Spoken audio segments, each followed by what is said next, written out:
Baik, kita berada pada muka surat yang ke-66. Kita di bawah perbincangan subtopik bertajuk Singkapan Hati dalam Perjalanan Rohani Menuju Allah. Ya. Imam Ghazali rahimahullah berkata, manusia pada setiap kategori kebiasaannya menolak sesuatu yang dia tidak sampai kepada darjat yang berikutnya. Allahumma anfa'na bima 'allamtana wa 'allimna alladhi ma yanfa'una. Allahumma faqihna fid din wa 'allimna at-ta'wil. Allahumma inna nas'aluka 'ilman nafi'an wa rizqan wasi'a wa na'udzubika min 'ilmin la yanfa' min qalbi la yakhsha. Allahumma iftah 'alaina futuhal 'arifin wa rizqna fahman nabiyyin wa hifdzal mursalin wa imanal muttaqin ya arhamar rahimin. Allahumma nawwir qulubana bi'ilmik wasta'mil abdanana fi ta'atik. Allahumma nawwir qulubana binuri ma'rifatik wa tahhir qulubana an ghairi. Allahumma akhrij min qulubina kulla qadar lid dunya wa kulla mahalli lil khalq. Yamil bina ila ma'siyatik aw yushghiluna an ta'atik aw yahulu bainana wa baina tahaqquqi bima'rifatikal khassah wa mahabbatikal khalisah. Allahumma arzuqna hubbaka wa hubba rasulik. Allahumma iftah alaina fathan qariba fi ulumil aqliyati wan naqliyah bijahi sayyidina wa maulana Muhammadin khairil bariyah sallallahu alaihi wasallam. Alhamdulillahi rabbil alamin. Alhamdulillah, segala puji bagi Allah Subhanahu Wa Taala, pencipta tujuh petala langit dan tujuh petala bumi dan segala perbendaharaan yang berada di antaranya. Selawat dan salam ke atas Nabi junjungan besar kita, kekasih kita, Nabi Muhammad sallallahu alaihi wasallam, dan ke atas ahli keluarga baginda, dan ke atas para sahabatnya, dan ke atas mereka yang mengikuti jalan mereka yang terdahulu dengan cara yang terbaik sehingga hari kiamat. Alhamdulillah, muslimin muslimat yang dirahmati, diberkati dan dikasihi Allah Ta'ala sekalian, syukur kita pada pagi duha yang berbahagia ini dihimpunkan lagi dalam majlis ilmu untuk kita sama-sama menyambung pengajian kitab Salat Seolah-olah Melihat Allah, yang merupakan kupasan dan syarahan kepada kitab Salatul Muqarrabin karangan Al-Habib Hasan bin Saleh Al-Bahar Al-Jufri. Mari kita bacakan ummul kitab dan hadiahkan kepada beliau dengan niat mudah-mudahan Allah kurniakan kita keberkatan ilmu, dibukakan kefahaman zahir dan batin, dan dicurahkan ke dalam dada kita seperti mana telah dilimpahkan ke dalam dada beliau. Wa ila hadratin Nabiyil Mustafa sallallahu alaihi wasallam. Al-Fatihah. A'udzu billahi minasyaitonir rajim. Bismillahirrahmanirrahim. Alhamdulillahi rabbil alamin. Ar-Rahmanir Rahim. Maliki yaumiddin. Iyyaka na'budu wa iyyaka nasta'in. Ihdinas siratal mustaqim. Siratal ladzina an'amta 'alaihim ghairil maghdubi 'alaihim waladdallin. Amin. Baik, kita berada pada muka surat yang ke-66. Kita di bawah perbincangan subtopik bertajuk Singkapan Hati dalam Perjalanan Rohani Menuju Allah. Ya. Imam Ghazali rahimahullah berkata, manusia pada setiap kategori kebiasaannya menolak sesuatu yang dia tidak sampai kepada darjat yang berikutnya. Seseorang yang menolak adanya tingkatan-tingkatan tertentu bagi wali-wali Allah boleh membawa kepada penolakan kepada tingkatan-tingkatan yang ada pada para Nabi. Allah Ta'ala telah menciptakan makhluk dengan darjat masing-masing. Maka tidak sepatutnya seseorang itu menolak apa yang telah dicapai oleh orang-orang yang tersingkap kepadanya rahsia-rahsia ketuhanan. Jadi wali-wali Allah adalah orang yang bersih hatinya, jernih kalbunya. Maka tidak mustahil jika berlakunya singkapan-singkapan hati di dalam jiwa mereka terhadap makna yang lebih mendalam yang terdapat pada ayat Quran dan juga di dalam hadis Rasulullah sallallahu alaihi wasallam. Ya, mereka memahaminya pada lapisan batin yang lebih mendalam, bukan sekadar faham pada permukaannya semata-mata, akan tetapi mereka dapat berenang dan menyelam, ya, dan menerokai mutiara-mutiara ilmu, hikmah dan rahsia ketuhanan yang terdapat dalam Al-Quran dan hadis. Ini adalah implikasi kepada hati yang jernih, hati yang bersih. natijah daripada hati yang suci, maka berlakunya sikapan-sikapan hijab di dalam kalbu. Sikapan-sikapan itu menyebabkan seseorang itu dapat memahami perkara dengan lebih halus, lebih mendalam. Ya.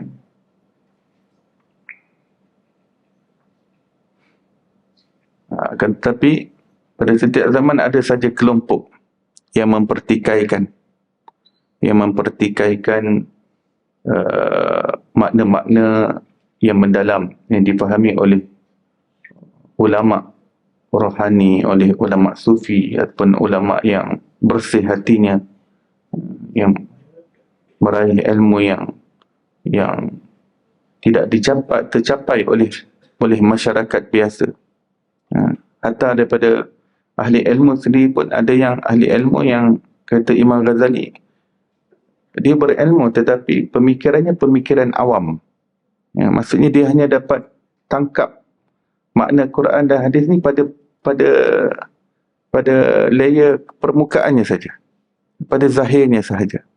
Dia tak mampu untuk nak merenangi lautan yang mendalam yang terkandung dalam Al-Quran. Sehingga sudahlah satu hal dia tidak tercapai. Kemudian apabila orang lain mengemukakan makna-makna yang mendalam itu, dia mudah mempertikaikannya. Dia mudah menolak, menafikannya, mempersoalkannya. Dia kata mengarut ke apa. Sebab dia rasa apa yang Quran tu, apa yang dia dapat faham saja. Apa yang dia dapat faham, sekadar apa yang dia faham ataupun apa yang masyarakat awam faham. Ini kelompok ini pada setiap zaman ada. Dia kata apa?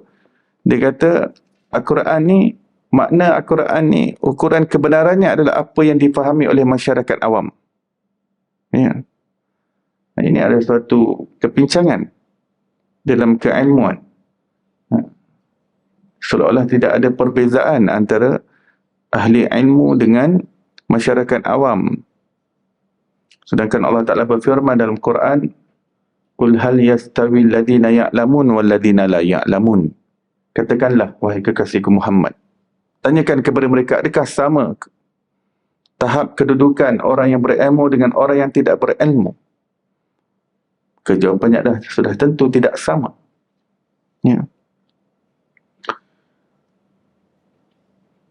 Quran itu dipermudahkan untuk kita mengambil pengajaran dan pelajaran. Untuk kita, banyak kisah-kisah di dalam Al-Quran yang kita boleh ambil iktibar pelajaran. Yang ini masyarakat awam boleh ambil iktibar. Ambil pelajaran. Quran sebut di dalam surah Al-Qamar, ayat 17. وَلَقَدْ يَسَّرْنَا الْقُرْآنَ لِلذِّكْرِ فَهَلْ مِن مُدَّكِرٍ. Sesungguhnya kami telah mempermudahkan Al-Quran lidzikr, untuk disebut atau untuk diambil peringatan. Fahal mim muddakir, adakah di sana ada orang yang ingin mengambil peringatan, mengambil pengajaran? Muddakir daripada iddikar, mengambil lesson, to take a lesson. Is there anyone to take any lesson from Quran? Untuk ambil pengajaran, ambil intibar. Itu tak apa, masyarakat awam pun boleh. Untuk tadabbur dan ambil pelajaran. Tapi bukan untuk jadikan ukuran kebenaran, bukan pada dataran intelektual ataupun penggalian hukum hakam. Yang ini masyarakat awam tidak mampu. Imam Tabari dan Imam Ibnu Kathir, ini ulama tafsir, dalam tafsir Quran mereka membawakan perkataan ulama salaf yang menafsirkan ayat walaqad yassarnal Quran, kami telah memudahkan Al-Quran lidzikr, untuk disebut. Zikr ni banyak makna dalam bahasa Arab. Untuk disebut, untuk dibaca, untuk diingati, untuk diambil peringatan. Zikr pun maksud peringatan, dan pelajaran. Jadi ulama salaf mengatakan, yang dibawa oleh Imam Tabari dan Imam Ibnu Kathir, Maksud memudahkan Quran adalah Allah pemudahkan tilawah pembacaannya dan dipermudahkan untuk ambil pengajaran bagi orang yang ingin bertadabbur dengan bersungguh-sungguh. Bertadabbur. Pelajaran. Ya. Contoh kisah Siti Maryam dalam Quran ada contoh Siti Maryam, seorang ibu tunggal, bagaimana membesarkan anaknya. Ambillah pelajaran. Tak ada keluar hukum hakam apa-apa di situ. Ya. Hukum hakam ni, itu tugas ahli ilmu, ulama. Perlu dibezakan antara masyarakat awam dan ahli ilmu. Ya. Antara intellectuality ilmu dengan mengambil pelajaran, dua perkara berbeza. Ya. Mengambil pengajaran ni untuk seseorang itu ponder, seseorang itu contemplate, seseorang itu reflex. Ya. Reflex. Ya. Itu masyarakat awam boleh. Itu Allah permudahkan. Ya. Sebab Allah 6,000 lebih ayat Quran ni, kebanyakannya kisah-kisah. Kebanyakan ayat Quran ni kisah Nabi Musa, kisah Siti Maryam, kisah Siti Asyah. Ambil pelajaran Siti Asyah. Allah ceritakan dalam juzuk 28 tentang Siti Asyah. Ya, yang Habi dia siapa? Fir'aun. Apa pengajaran kita boleh dapat? Siti Asyah, husband dia Fir'aun. Suami aku Firdaus. Suami dia Fir'aun. Suami saya Muhammad On. Muhammad On. Ini Fir'aun. Bukan calang-calang lah Siti Asyah ni. Kajilah. Apa kedudukan yang telah dicapai oleh Siti Asyah di sisi Allah. Apa yang Rasulullah sebut tentang martabat Siti Asyah. Yang bukan bersuamikan Tuan Guru, Syekh, Maulana, tak. Bersuamikan raja yang zalim, lagi kejam, menindas, arrogant, tyrant. Semua ada pada Fir'aun. Laknatullahi alaih. Tapi dalam, ada husband yang macam ni boleh jadi wali Allah, Siti Asyah. Reflection. Itu masyarakat awam boleh ambil. Allah mudahkan. Untuk orang yang nak tadabbur. Kalau tak tadabbur, baca Siti Asyah, lalu gitu je. Lalu gitu je. Kalau tak tadabbur. Ya. Tapi kalau orang yang berhenti tadabbur, subhanallah. Siti Asyah dapat gunakan contoh dia yang nama Fir'aun ni untuk meniti makam yang tinggi di sisi Allah. Why not me? Why not me? Walaupun suami aku taklah sekejam Fir'aun, tapi at least aku boleh gunakan dia punya perangai macam tu. Ya. Untuk bersabar, untuk reda, untuk meniti makam ketinggian darjat di sisi Allah Subhanahu Wa Taala. Kenapa aku tak boleh be patient sekejap atas dunia ni? Ya.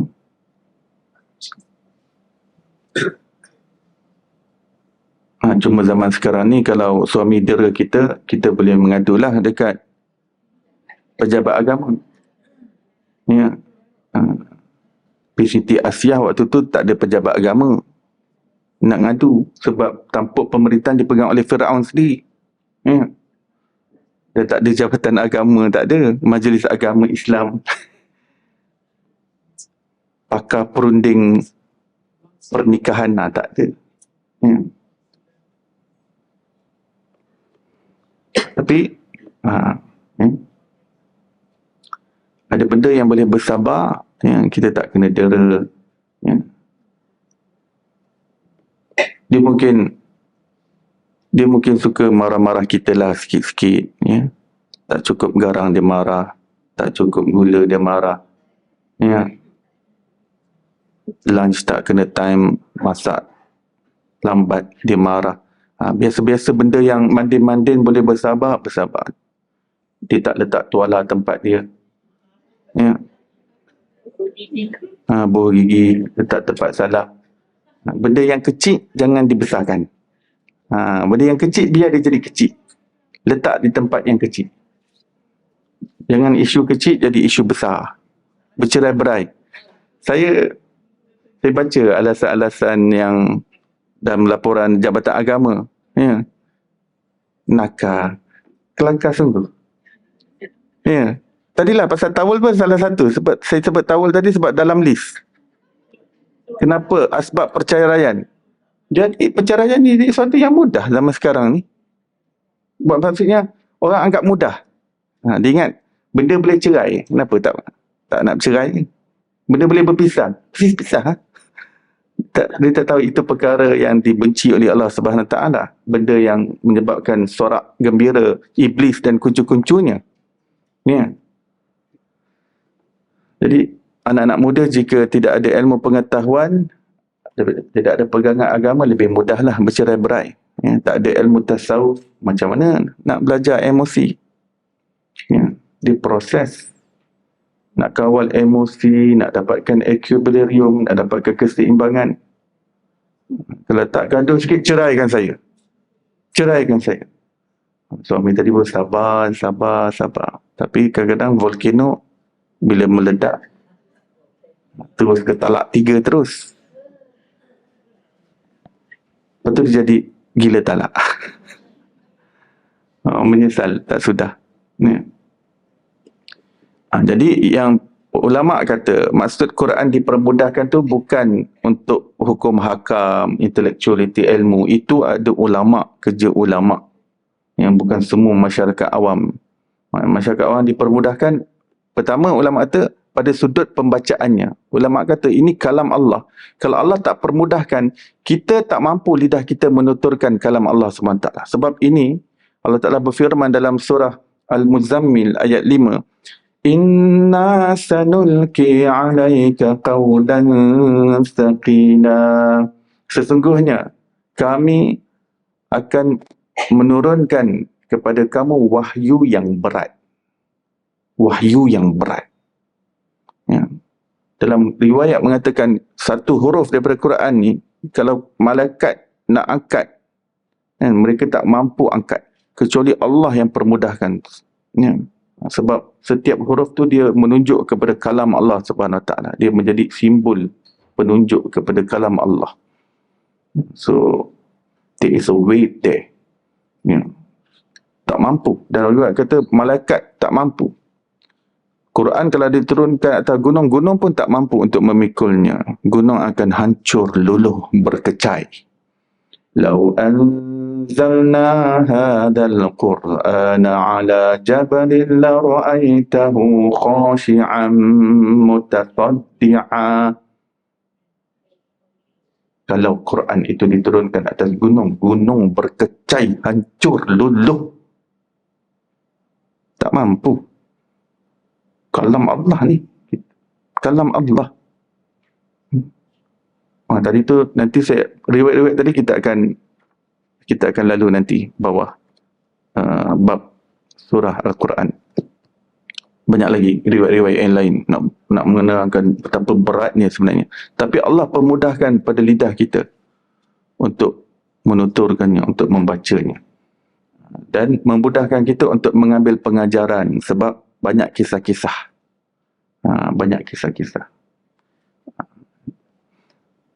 Jadi ada orang yang salah sangka, ni ayat ni Allah permudahkan, bermakna semua masyarakat awam boleh faham semua ayat Quran. Tak boleh. Ya. Ada ayat mutasyabihat yang Allah bagi tahu tidak ada sesiapa yang memahaminya kecuali Allah dan orang-orang yang Allah kurniakan ilmu yang mendalam. Ayat-ayat mutasyabihat. Jadi ada kelompok yang meletakkan kebenaran Al-Quran ini hanya pada pemahaman masyarakat awam. Ini adalah salah. Ya, ini tersilap. Baik. Imam Abu Abdillah Al-Qurashi rahimahullah berkata, permulaan bagi seseorang itu menjadi wali ialah apabila jiwanya mula tertarik dengan kisah-kisah para awliya serta selok-belok keadaan mereka. Dan apabila mendengar hal-hal hakikat, maka dia tidak menafikannya serta tidak mempertikaikannya. Kalbunya menjadi rindu kepada suasana hati yang tinggi. serta bersungguh dalam mengorak langkah untuk meraihnya dan mempunyai keinginan yang kuat untuk mendaki makam-makam kerohanian untuk mencapainya. Seseorang itu laluan dia untuk menjadi wali Allah, pertama sekali dia kena beradab dengan wali-wali Allah SWT. Kalau wali-wali Allah pun diejek-ejek, keramat para wali pun dia kata mengarut, ya, dia mempertikai-tikaikan, oh ni keramat ni benda pelik-pelik, mustahil berlaku, merepek dia kata. Kalau awal-awal lagi sudah tak faham tentang wali Allah dan menafikan, tak faham tak apa, tapi menafikan, mempertikaikan, ini menjadi hijab yang besar pada seorang manusia untuk mencapai hati yang dikurniakan suasana hati para wali Allah SWT. Ya.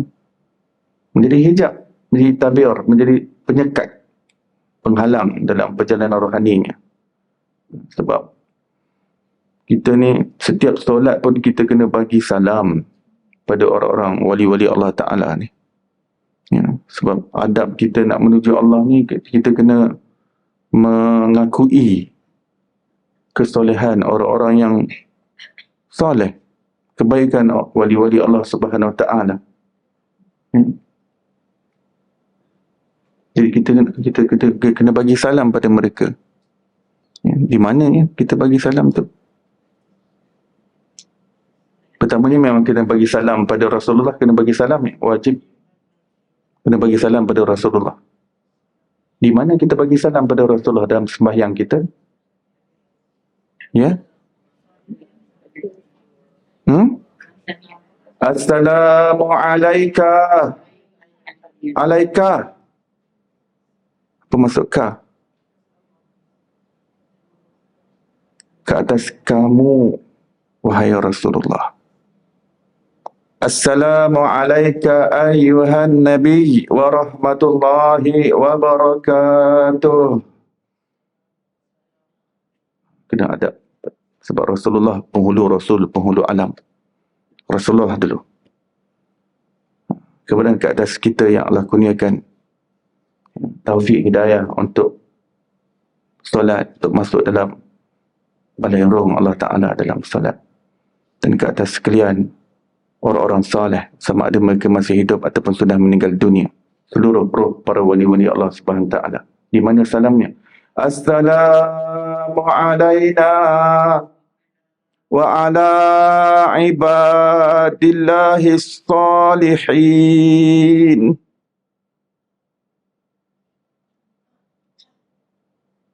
At the back of our mind, who are those salihin? They are wali of Allah Subhanahu Wa Ta'ala. They are wali of Allah. Siapa lagi? Salihin ni, perkataan salih ni boleh digunakan untuk para nabi-nabi pun boleh, untuk para sahabat, untuk ulama dan juga wali-wali Allah Subhanahu Wa Ta'ala. Ulama yang beramal. Salihin.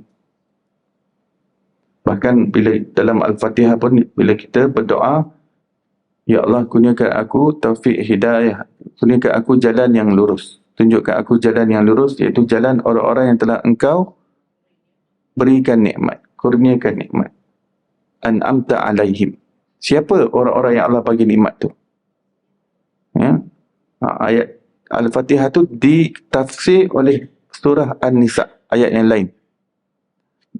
Ulaika alladhina an'ama Allahu alaihim minan nabiyyin was-siddiqin wasyuhada'i was-salihin. Orang-orang yang diberi nikmat oleh Allah adalah daripada kalangan para nabi-nabi, siddiqin. Siddiqin adalah istilah lain untuk wali-wali Allah. Syuhada. Syuhada pun sebenarnya nama lain bagi wali-wali Allah.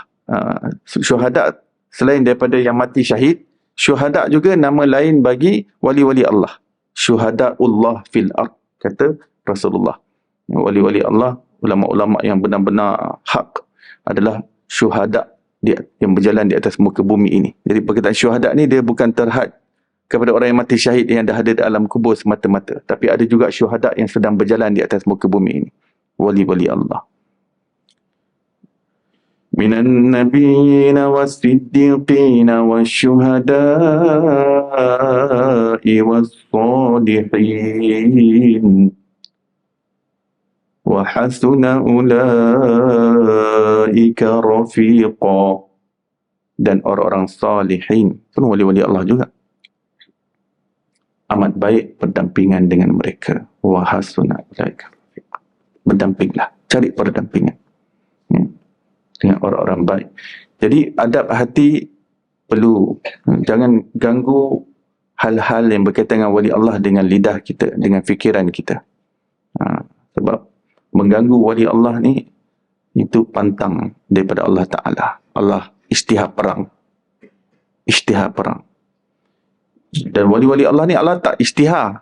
Allah tak suruh wali-wali Allah ni bagi tahu mereka aku wali Allah. Tak. Allah suruh sembunyikan je. Ya. Dan Allah tak bagi tahu pada orang tu dia itu wali Allah.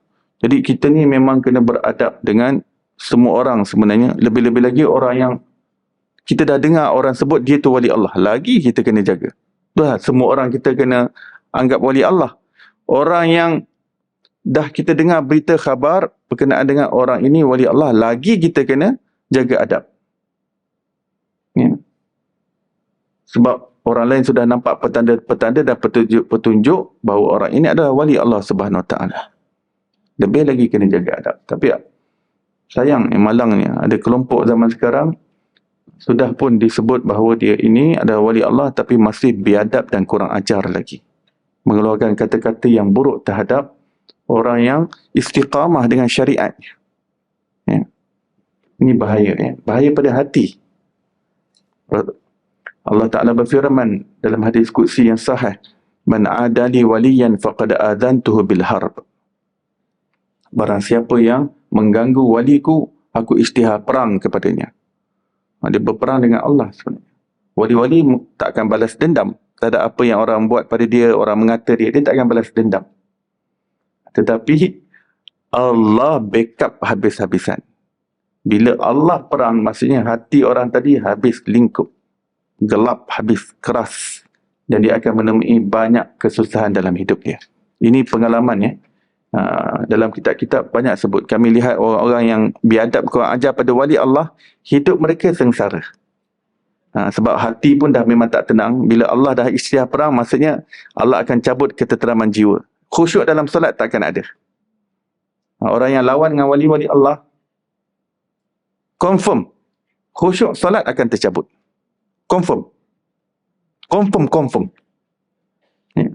Sebab jangan main-main dengan orang yang berperang. Jadi wali Allah ni dia rumit sebab kita tak tahu siapa wali Allah. Sekaligus menyebabkan dia sebagai satu tarbiyah kepada kita untuk kita kena beradab dengan semua orang. Lebih-lebih lagi orang yang dah ada tanda-tanda kesolehan padanya. Tanda-tanda kebaikan yang banyak, manfaat yang banyak daripadanya, lagi kita kena berjaga-jaga dan berwaspada. Ya. Imam Ibn Khaldun rahimahullah menerangkan mujahadah, beruzlah, yakni menyendiri, dan zikir biasanya diiringi oleh terbukanya penghalang indrawi dan kemampuan untuk menyaksikan alam-alam Allah. Mujahadah ni maksudnya melawan nafsu, melawan ego, melawan, menundukkan syahwat nafsu. Ya. Beruzlah, iaitu menyendiri. Ya, menyendiri. Menyendiri ni bukan sepanjang masa. Bukan maksudnya 24 jam dia menyendiri. Ya. 24 jam, 24/7. 365 hari. Bukan. Menyendiri ni maksudnya dia sentiasa memperuntukkan masa untuk menyendiri. Ya. Dia mengehadkan masa dia bersama dengan manusia. Dengan manusia ni sekodar-kodar apa yang perlu. Pertamanya ibu bapa, bila perlu berbakti pada ibu bapa. Adik-beradik perlu silaturahim, mana yang patut silaturahim.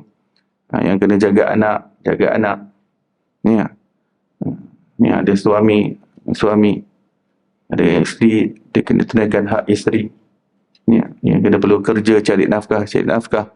Tetapi daripada masa ke semasa, maksudnya dalam seharian, bila waktu yang dia boleh menyendiri? 5 ke 10 minit ke 15 minit ke setengah jam ke, katakan lepas subuh ke, ataupun malam ke, waktu tahajud ke, ataupun waktu lepas solat isyak ke, dia menyendiri je untuk diam saja dengan Allah saja, yang berzikir ataupun berzikirnya Allah, la ilaha illallah, la ilaha illallah, la ilaha illallah, dengan penuh kecintaan dan kerinduan kepada Allah Subhanahu Taala. Tak ingat apa-apa dah. Tak ingat apa-apa. Tak ingat kat dapur kita dah tutup ke belum tadi makanan. Tak ingat apa-apa dah. Ya. Dah. Kalau nak tutup pun tutup. Tutup. Belum. Untuk lebih tambah fokus. Ya. Sama ada berzikir dengan mulut ataupun diam je. Diam, tapi hati paut dengan Allah SWT. Hati bercinta dengan Allah SWT. Hati biar dia larut, tenggelam di dalam lautan keasyikan dengan ilahi. Dah. Macam mabuk kepayang macam tu. Macam orang tengah angau. Biar terbina hubungan yang intim dan mesra antara kalbu kita dengan Allah. Tapi itu mujahadah, beruzlah, zikir. Orang istiqamah melakukan contoh itu setiap hari. Ada yang pada setiap bulan dia peruntukkan berapa hari katakan, ataupun setiap berapa bulan sekali dia pergi ke zawiyah untuk bersuluk. Ni biasanya ada dalam dunia tarikat lah.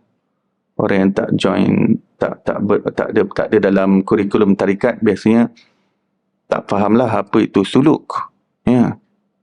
Apa itu suluk? Kak Sawal dah pernah suluk? Belum lagi? Amin. Biasanya tempat suluk ada tempat yang khusus untuk lelaki, ada khusus untuk wanita. Kalau yang diizinkan suami, bismillah. 3 hari tu tak buat apa-apa lah. Berzikir je. Berzikir, dan sebab berzikir dan apabila kita tinggalkan hal duniawi dan tumpukan hanya untuk ingati Allah, hati lebih mudah menangkap kepada ilmu-ilmu yang Allah Ta'ala sembunyikan di sebalik alam ni. Jadi setiap hari dalam suluk tarikat, setiap biasanya pagi ataupun waktu duha ataupun waktu petang, kita akan semua akan report pada mursyid ataupun pada murabbi. Kita perlu ada guru mursyid kan, membimbing kita suluk. Dalam tarikat, dalam suluk ni ada pembimbing lah. Ada pembimbing. Suluk macam saya bersuluk di tempat tarikat yang saya ikut lah, tarikat Syatariah di Pulau Manis, Terengganu. Kalau nak bersuluk di sana itulah. Di tempat dia terpencil, kawasan Pulau Manis, kawasan Serada, kawasan Kembang Bujuk, area situ. Situ tempat wali-wali Allah sejak zaman dahulu kala. Biasanya dia zikir yang secara uzlah begitu, dia lebih memudahkan seseorang itu tertangkap ilmu-ilmu tu. Sebab tu dia kena hantar report setiap hari apa yang terbuka, tersingkap rohani. Biasanya terbuka tu sama ada dalam bentuk kefahaman ataupun memang mata hatinya terbuka menyaksikan sesuatu yang sebalik alam ni. Itu pun dia kena ceritakan juga. Biasanya kita dalam waktu zikir ada dalam kelambu masing-masing. Kelambu. Itulah kita tak terbiasa. Tapi beberapa tahun lepas di Masjid Putrajaya dipasang kelambu-kelambu ni. Sebab Rasulullah 10 malam terakhir memang uzlah dalam masjid saja, tak keluar. Walaupun rumah baginda Nabi ni sebelah masjid dia. Tapi 10 hari terakhir Ramadan ni memang tak masuk rumah sikit pun. Kalau nak keluar pun untuk qada hajat je. Untuk qada hajat saja. Iktikaf, dipanggil iktikaf. Cuma iktikaf ni pun, iktikaf yang dah dalam hadis pun masyarakat tak biasa lagi. Tak biasa. Kecuali segelintir yang memang 10 terakhir Ramadan memang iktikaf saja dalam masjid. Tak keluar-keluar dah. Tak keluar. Rasulullah dan para sahabat begitu. Sebenarnya suluk yang ada dalam tarikat tu sebenarnya ambil semangat daripada apa yang ada dalam iktikaf 10 malam terakhir Ramadan tu je. Cuma kerana kita masyarakat ni perlukan sentiasa, jadi dalam tarikat dia tak terhadkan hanya 10 terakhir Ramadan, walaupun itu antara yang paling penting 10 terakhir Ramadan. Tetapi sepanjang tahun, macam tempat saya ni di Terengganu ni, sepanjang tahun, siapa-siapa nak datang bulan berapa ni, bulan ni pun nak datang, tak ada masalah. Akan ada murabbi yang lelaki dan wanita yang tersedia di sana. Dia terpisah, tempat lelaki dan perempuan terpisah. Ya.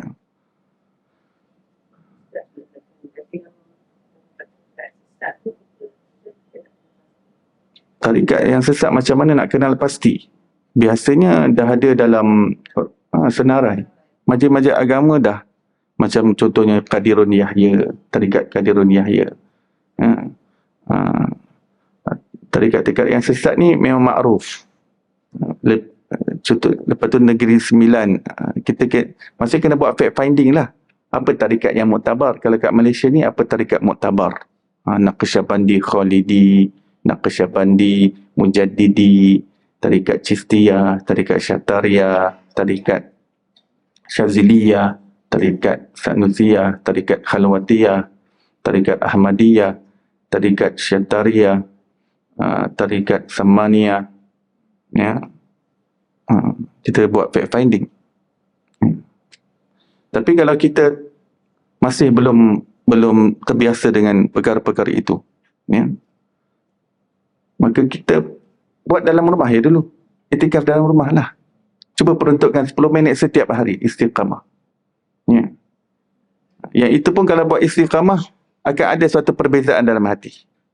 Cuba dalam keadaan duduk menghadap kiblat tu, dia menghadap kiblatnya. Nak kiblat tu, hati kita cuba 5 atau 10 minit setiap hari fokus pada Allah je. Confirm dalam solat pun dah lain dah. Hati rohani dah memang ada sesuatu yang berlaku. Dalam solat akan bagi kesan. Sebab luar solat sepatutnya kita boleh fikir hal duniawi macam tu. Tapi kita dah latih hati kita. Manusia ni Allah kurniakan, siapa yang latih dia akan menjadi lebih mahir perkara itu. Practice make perfect. Hati yang sentiasa dilatih untuk fokus pada Allah, sebenarnya bila masuk dalam solat dia sudah terlatih. Dia tak terfikir nak fikir pasal ikan masin kat dapur ke. Dia tak mampu nak fikir. Ya. Nak fikir pasal sayur ada lagi tak? Dan bayam, sawi ada lagi tak? Kangkung. Dia tak mampu nak fikir dah. Dia hanya fikir Allah je. Bukan bermakna dia tak boleh nak fikir ayam, kitchen dan kucing dia ke. Kitchen, chicken, kucing. Semua tu dah tak ingat dah dalam solat. Dia tak mampu. Bukan tak boleh nak fikir. Boleh. Tapi dia tak mampu sebab fokus dia dah terbiasa kepada ingat Allah semata. Allah belaka.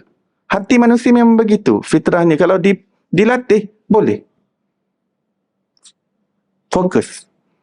Ya. Sebab tu anak-anak yang macam tak berapa nak fokus ni, hantar latihan memanah ke, kelas memanah ke. Biar fokus. Kelas memanah apa hikmahnya? Fokus. Sunnah. Ajar anak-anak memanah sebab dia ajar fokus. Lebih-lebih kita zaman gadget ni, zaman sekarang ni, Allah, anak-anak kecil. Mana dah fokus dia? Fokus dia mana dah? Mana dah fokus dia? Kat pelajaran pun cikgu-cikgu pun pening dah. Zaman gadget ni lain dah budak-budak pelajar. Hilang fokus habis semua. Itu efek dalam solat tau. Bila the moment, bila dia tak terbiasa fokus kepada satu perkara, dia akan efek dalam solat. Jadi, apa yang disebut mujahadah, uzlah dan zikir oleh Imam Ibn Khaldun, ini semua adalah latihan fokus hati pada Allah SWT.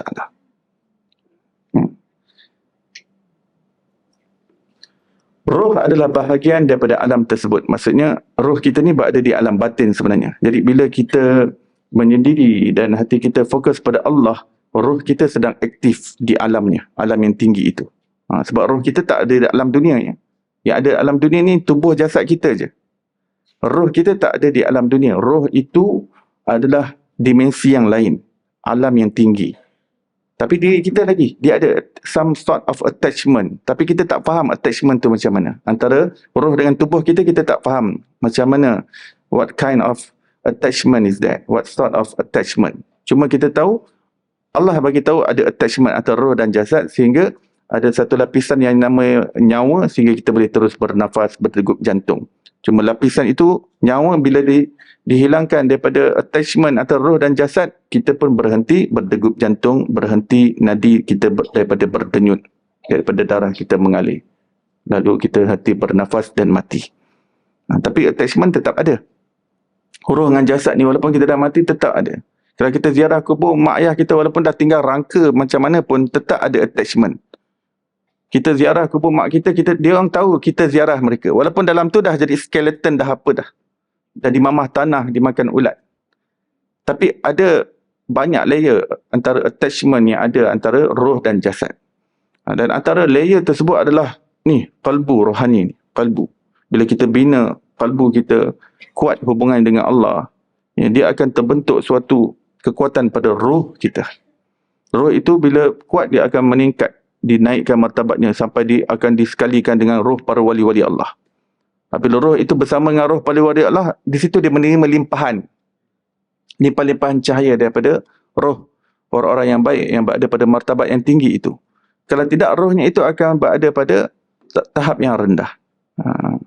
Kalau dia tidak berusaha ke atas peningkatan rohani dia, maka rohnya akan berada di takut bawah tu je. Adapun penyebab penyingkapan batin tersebut adalah apabila roh berpindah daripada indera zahir menuju indera batin, maka indera zahir akan melemah dan roh akan menguat. Melemah, indera zahir melemah bukan bermakna badan kita jadi longlai. Begitu tak.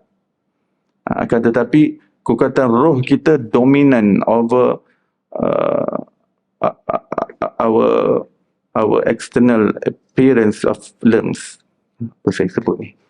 Maksudnya kekuatan dalaman kita, dia lebih dominan. Kalau orang yang ikut nafsu syahwat, dia nak lempiaskan luaran dia saja. Maksudnya, dia punya nafsu, kekuatan yang bersifat kebinatangan ini, nak makan, nak minum, nak rehat, nak tidur, nak berseronok semata-mata, dia jadi dominan. Jadi roh yang lemah. Roh yang lemah. Sebab dia nak utamakan yang ni, yang ni nak best, ini nak selesa. Sebab ibadat pun lihat. Ya, sebab roh dah lemah. Ibadat lihat, Quran pun lihat. Baca Quran. Allahu Akbar. Tak tahulah bila nak khatam Quran itu. Ya, lihat sungguh. Tapi bila rohani kuat, ya, maka syariat yang dijalankan bukan sahaja dia tak anggap sebagai beban, bahkan dia cinta. Dia nampak ini satu percintaan antara dia dengan Allah SWT. Dia suka untuk nak laksanakan perintah Allah SWT. Dan dia suka untuk nak hati dia sentiasa khusyuk dalam solat. Ya, bila rohani kuat. Tapi kalau rohani tu dia kuat ke tak, dia antara kuat dengan tak kuat, dia nanti dalam solat tu boleh jadi rakaat pertama je dia khusyuk. 3 rakaat lain masuk supermarket, hypermarket, minimarket. Ada 3 rakaat lain. Sebab dalam supermarket dia cari benda tak jumpa. Dia masuk hypermarket pun tak jumpa juga kat rak. Cari kat minimarket. Cukuplah 3 rakaat tu. Ya. Kalau dia ada 3 isteri, tak pernah, tak nak cakap lah. Tak nak cakap. Sensitif lah.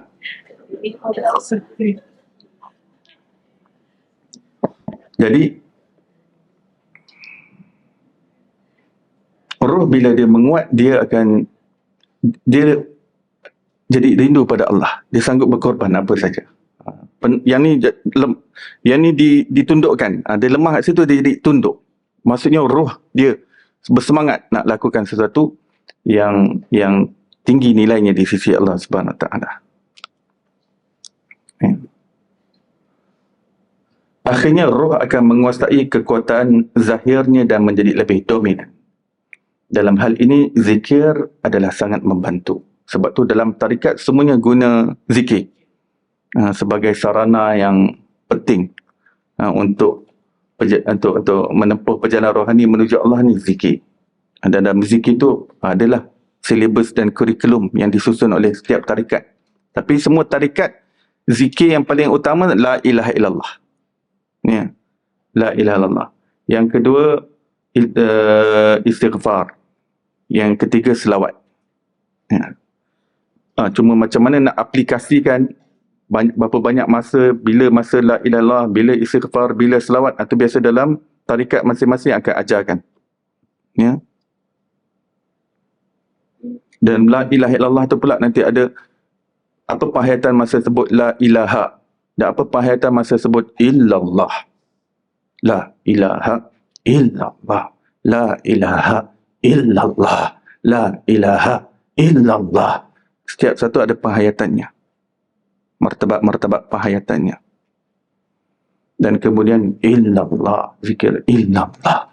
Illallah. Illallah. Illallah. Illallah. Penghayatannya. Pun dalam zikir la ilaha illallah. Nanti daripada illallah tu Allah, Allah, Allah, Allah, Allah, Allah. Ikutlah 1,000 ke 5,000 ke untuk nak pautkan hati dengan Allah. Dia seronok tuan-tuan. Seronok zikir. Bila-bila kalau dibimbing, seronok, beronok-beronok sangat. Sebab kita bercinta dengan Allah ni, menjalinkan hubungan dengan Allah ni, tak ada siapa lagi lah. Lepas tu daripada Allahu tadi, jadi Hu.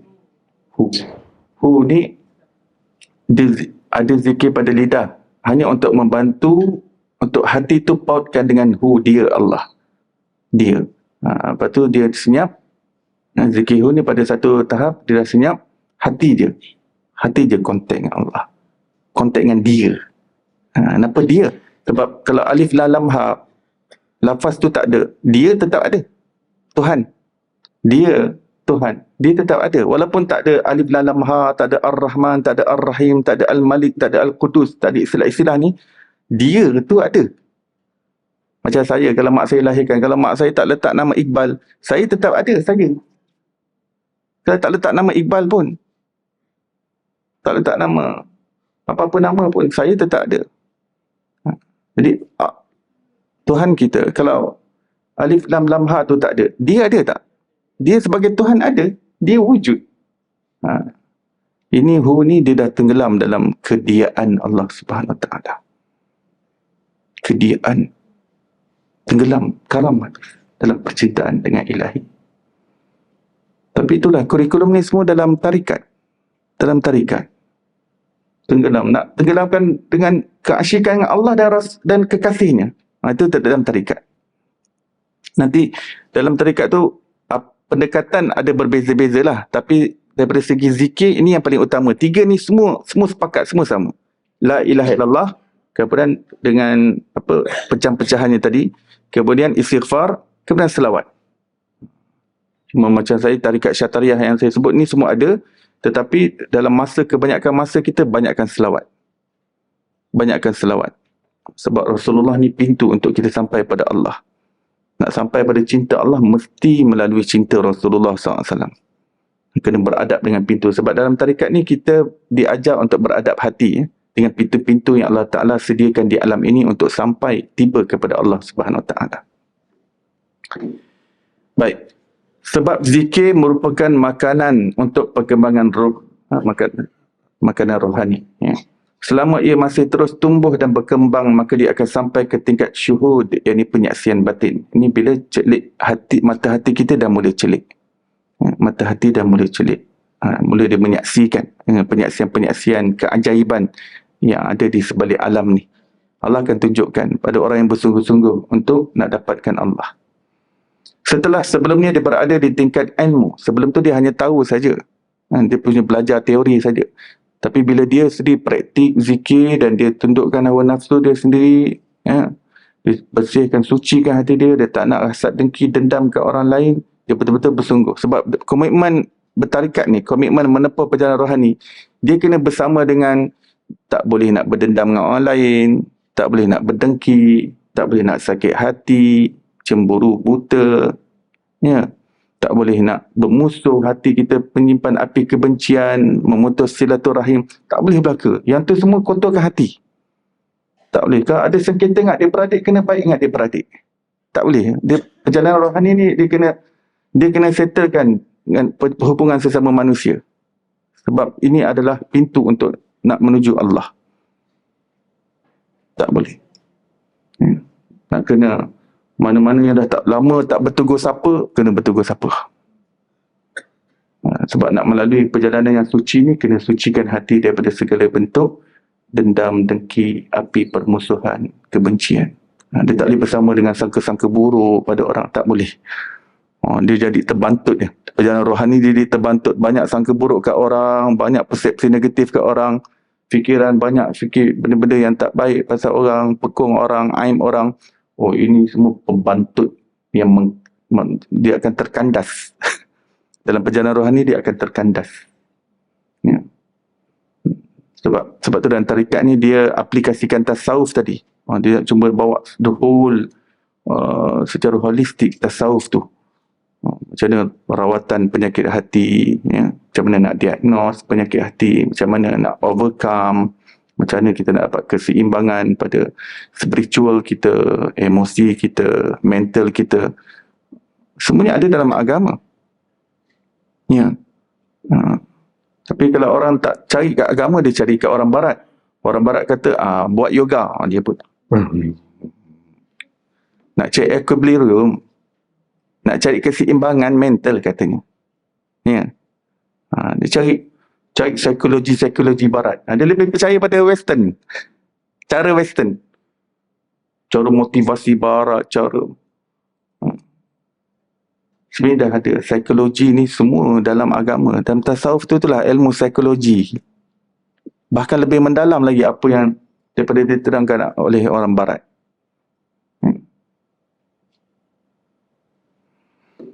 Dengan ini, tabir indera terbuka dan sempurnalah kesucian jiwa. Setelah itu dia akan memperoleh pemberian Allah berupa ilmu laduni dan kunci ilahiyah. Ilmu laduni, ilmu yang Allah campak direct langsung kepada hatinya sehingga dia banyak faham perkara-perkara yang halus-halus di sebalik alam ni, di sebalik kewujudan, di sebalik ayat-ayat Quran dan hadis, di sebalik pengertian dalam beragama. Apa maksud hidup beragama? Apa hidup berpasang-pasang? Kenapa Allah pasang-pasangkan kita? Kalau hidup sendiri kan senang. Tak ada problem-problem. Betul tak? Hidup sendiri kan senang.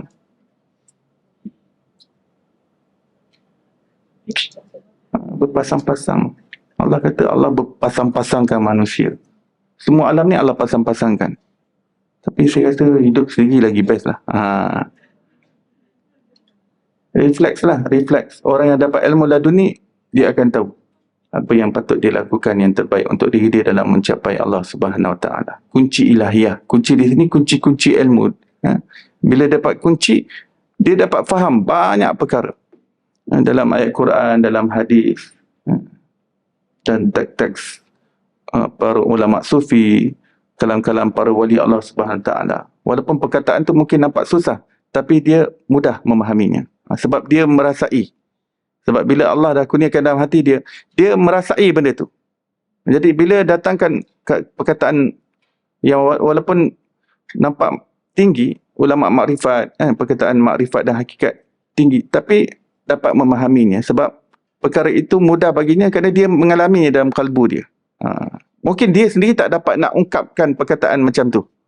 Sebab bukan semua wali Allah yang ada intelektual untuk nak susun perkataan, untuk nak luahkan apa yang dia rasai. Sebab memang tak ada bahasa pun yang dapat luahkan. Tapi kalau ada orang-orang yang mengeluarkan kalam-kalam yang penuh dengan isyarat-isyarat dan petunjuk-petunjuk kepada suatu ilmu yang tinggi dalam ilmu mengenai Allah, dia dapat faham dan dapat detect dan tangkap cepat. Ini ilmu laduni Allah Ta'ala kurniakan dalam kalbu manusia.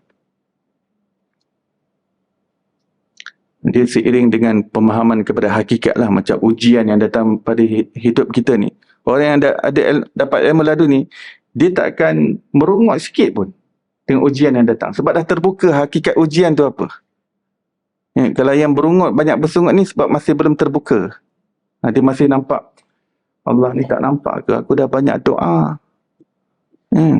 Solat pun tak tinggal. Selawat pun banyak dah. Tapi ujian datang bertubi-tubi. Allah tak kesian ke kat aku ni? Allah tak nampak ke aku buat ni, buat tu? Tolong anak yatim lagi, sedekah sana, sedekah sini, infak. Tiap subuh dah infak dah. Allah ni. Ini sebab masih belum terbuka hakikat. Tapi kalau dah terbuka hakikat, terima kasih ya Allah. Ujian datang, terima kasih ya Allah. Dia dakap macam pemberian, macam orang bagi pemberian, kurniaan. Terima kasih ya Allah. Inilah apa yang Allah telah dah beri pada wali-wali Allah, pada nabi-nabi yang terdahulu, inilah ujian. Dia dakap. Dia dakap tu adakah dia simpan gitu? Tak. Dia daripada masa ke semasa dia cuba solve the problem. Dia cuba get rid of. Dia cuba leraikan. Tapi dia takkan merungut dan bersungut. Dia takkan complaining and whining. Dia takkan mempertikaikan. Hati dia reda takdir dengan Allah. Semakin berat ujian dia, semakin dia jatuh cinta dengan Allah Subhanahu Wa Taala. Itu orang yang dah mula terbuka. Dah mula terbuka. Semakin dia dapat ujian daripada suami dia, semakin senyum dia. Manis, makin manis senyuman dia pada suami dia. Ya, awak ni apa hal? Saya happy. Just. Lebih-lebih dia dah mula dapat hakikat kisah Siti Asyah tadi tu. Hakikat tu bila dah menerpa, dicampakkan dalam kalbu dia, suami dia dah ringan dah.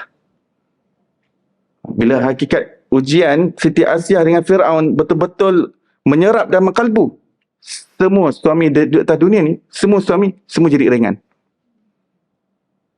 Macam mana pun antics mereka, macam mana pun perangai kerenah mereka, ragam mereka sekalipun takkan dapat lawan macam mana kerenahnya Fir'aun. Ini orang yang dah mula terbuka hakikat Quran, hakikat ujian. Tapi kalau tak terbuka, macam itulah. Dalam solat pun tak khusyuk. Kalau tak terbuka tu, hati dia tak, sebab dia tak faham hakikat solat. Dia tak faham dia berada dalam balai rung Allah. Dia berada dalam istana Allah, dia tak faham. Itu yang rakaat pertama je khusyuk. 3 rakaat lagi, super hyper mini. Menerawang. Menerawang ke timur, barat, utara, selatan, tenggara, barat, daya, timur laut. Daripada Fiji ke Chili. Syekh Abu Bakar bin Salim As-Saqaf ini moyang guru kita Al-Habib Omar bin Hafiz. Moyang beliau yang ke-13 tak silap. Ke-13 ke-14.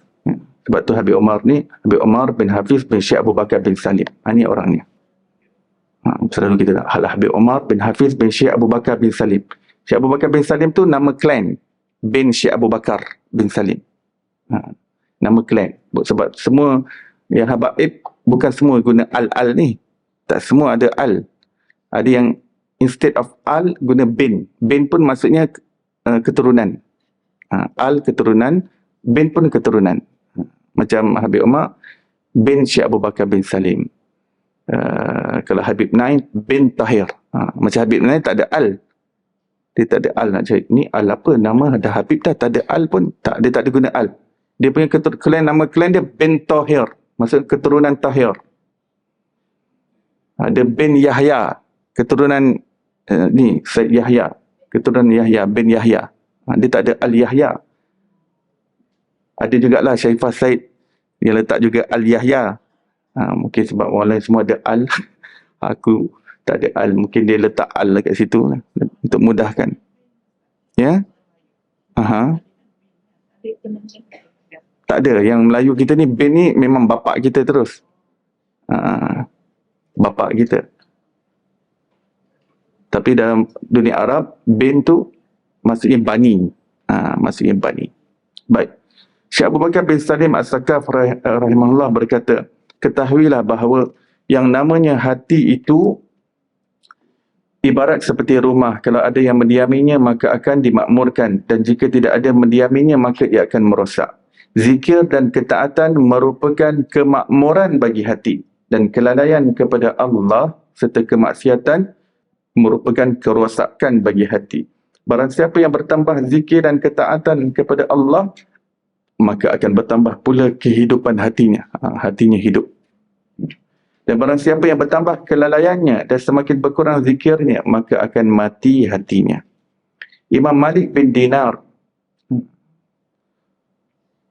kalau seseorang tu merasa hati dia dah terlalu keras, hati dia susah nak terima nasihat, hati dia banyak ego, takut hati tu mati. Jadi baca Al-Fatihah, sedekah ke hati kita sendiri. Ya Allah, niat hidupkanlah hati kita.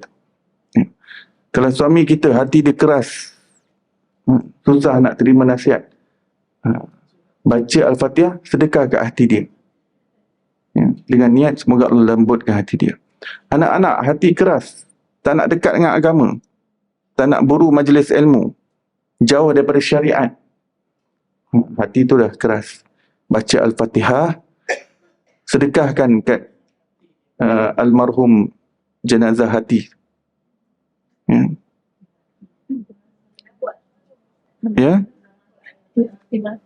Ya? Rasulullah sallallahu alaihi wasallam bersabda dalam hadis Tirmizi, "Matsalul ladzi yadhkuru rabbahu wal ladzi la yadhkuruhu matsalul hayy wal mayyit." Perumpamaan bagi orang yang ingat Allah dan orang yang tak ingat Allah adalah umpama orang yang hidup dan orang yang mati. Orang yang ingat Allah, dia hidup di sisi Allah. Orang yang tidak berzikir, tidak ingat Allah, dia mati di sisi Allah. Mati tu kat mana? Hati dia. Hati dia perlukan Al-Fatihah.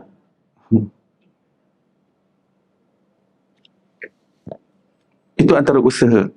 Anak-anak yang hati keras, bacalah Al-Fatihah. Niatkan untuk hati dia. Mudah-mudahan Allah lembutkan hati dia, supaya rajin solat, jaga aurat, jaga bacaan Quran, jaga puasa, jaga syariat Allah.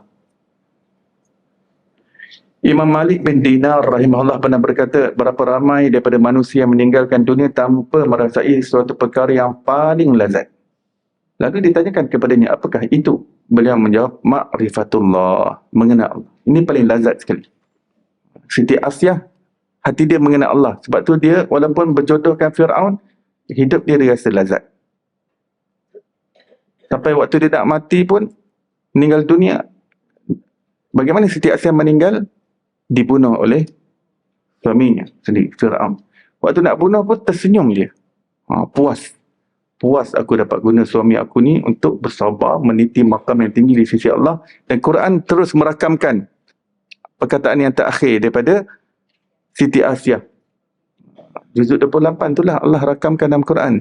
Rabbi binili indaka baitan fil jannah. Ya Allah, binalah maligai aku dalam syurga yang menanti kedatanganku. Dah berpenat-penat kan kat dunia ni. Ya Allah, binalah maligai yang menanti kedatanganku. Senyum, meninggal dalam keadaan senyum. Tercabut nyawa dalam keadaan senyum. Bahkan jenazahnya ketika ditanam pun dalam keadaan tersenyum. Siti Asyah puas dapat guna habi yang macam ni. Tu. Rasulullah SAW bersabda, bukanlah kekayaan itu kerana banyaknya memiliki harta kemadaan, akan tetapi kekayaan itu adalah kekayaan hati. Apa maksud kekayaan hati? Jom kita tengok ulama hadis sebut. Mulla Ali Qari rahimahullah menyatakan bahawa maksud kekayaan hati dalam hadis ini ialah hati yang dipenuhi dengan ilmu yang berbentuk warisan dari para nabi, dari para wali Allah dan daripada para ulama yang saleh. Ini warisan.